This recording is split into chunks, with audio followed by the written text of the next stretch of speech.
안녕하세요, 햇살님들. 봄날의 햇살이에요. 주말 잘 보내고 계신가요?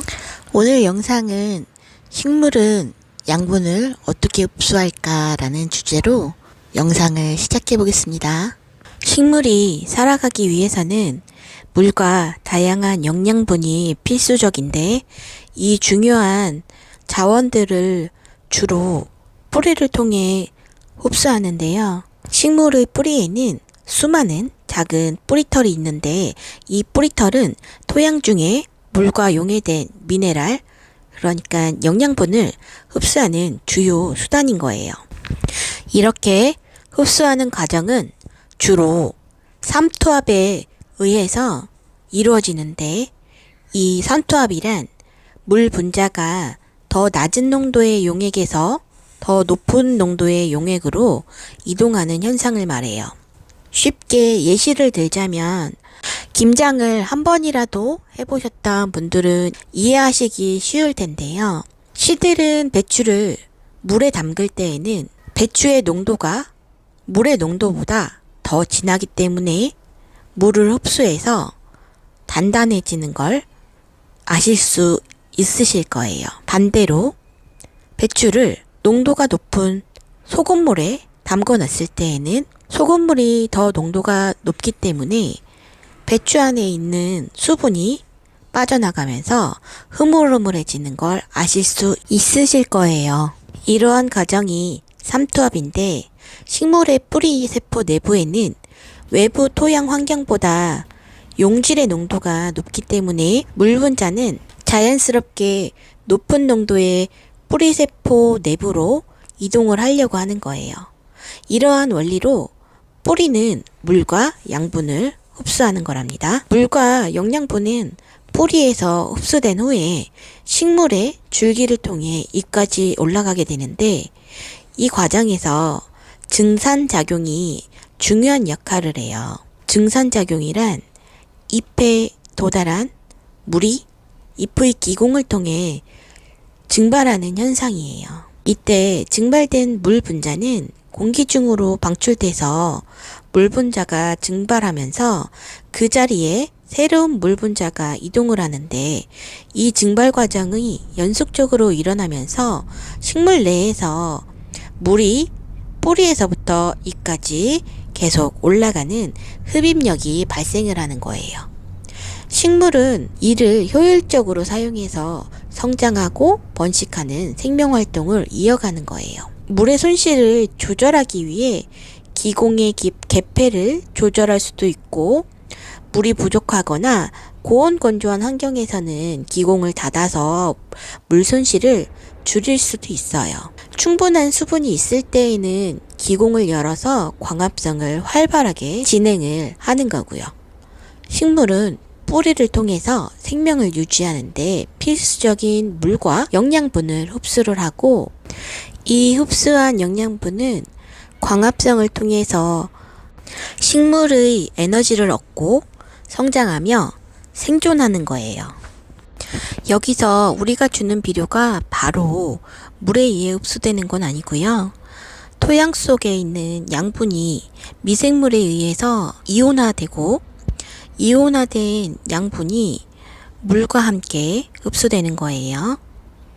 자, 기본적으로 토양 입자는 마이너스 차지를 가지고 있어요. 음이온인데 마이너스 차지에 붙는 건 플러스겠죠. 보통 양이온을 가지고 있는 원소들이 토양에 잘 붙어 있는데, 토양 속 양분이 미생물에 의해서 이온화된 걸 흡수하는 거예요. 퇴비와 같은 유기물에서 흡수한 영양소나 화학비료에서 흡수한 영양소는 모두 같아요.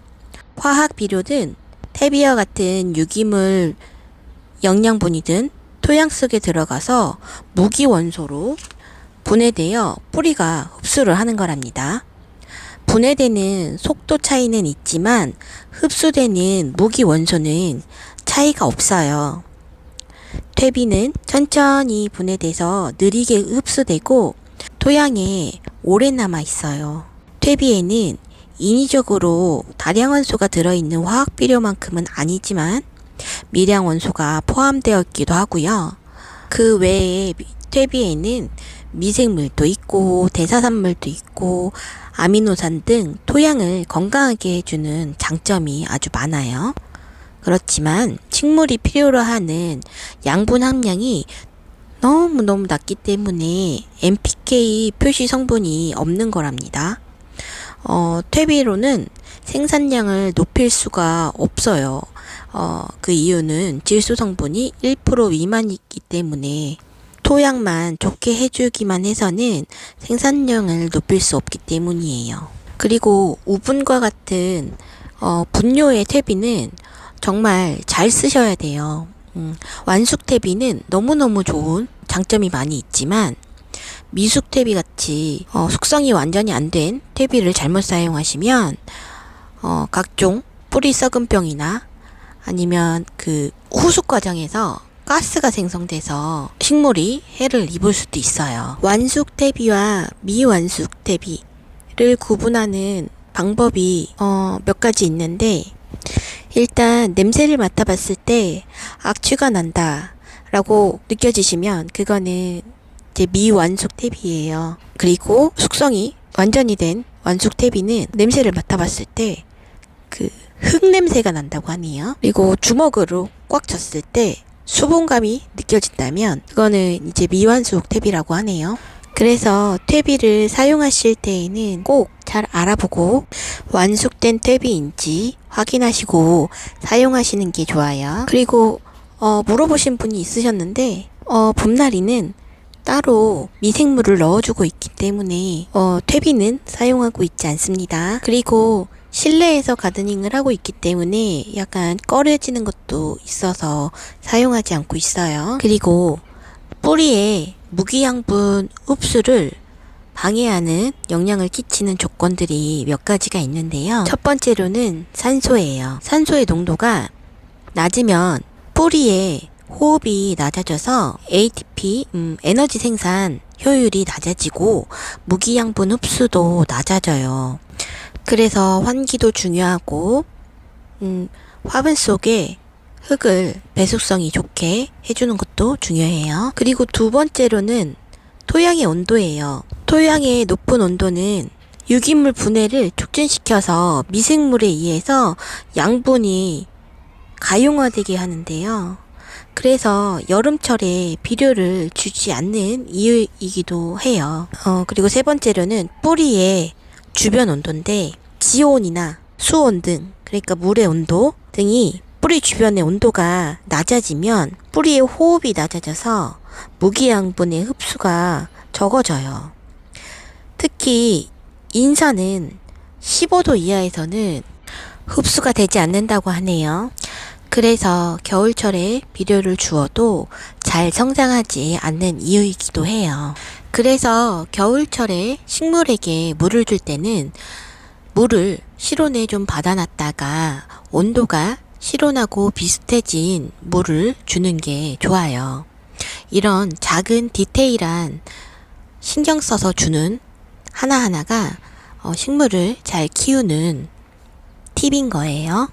자, 그리고 토양의 pH가 중요한 이유는 대부분의 원소가 약상성일 때 흡수가 용이해서 중요하다고 하는 건데요. 토양의 pH에 따라서 다양한 무기 영양소들이 가용화되는 게 달라서예요. 가장 좋은 농도는 pH 6에서 6.8 약상성일 때가 가장 흡수가 용이합니다. 자, 오늘은 식물이 어떻게 양분을 흡수하는지에 대한 메커니즘을 알아보았는데요. 주말에 쉬셔야 하는데 공부시켜드려서 정말 죄송합니다.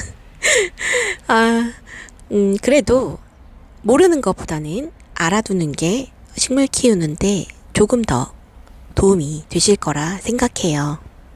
아는 만큼 보인다는 말이 있잖아요. 이렇게 하나하나 알아가면서 예쁘고 건강한 식집사 생활을 하셨으면 좋겠습니다. 어떻게 유용하셨을까요? 너무 따분하고 졸렸다라고 생각하신다면 앞으로 이 영상은 주무시기 전에 숙면 권장 영상으로 즐겨서 들어주시면 좋겠습니다. 오늘도 긴 영상 시청해 주셔서 감사하고요.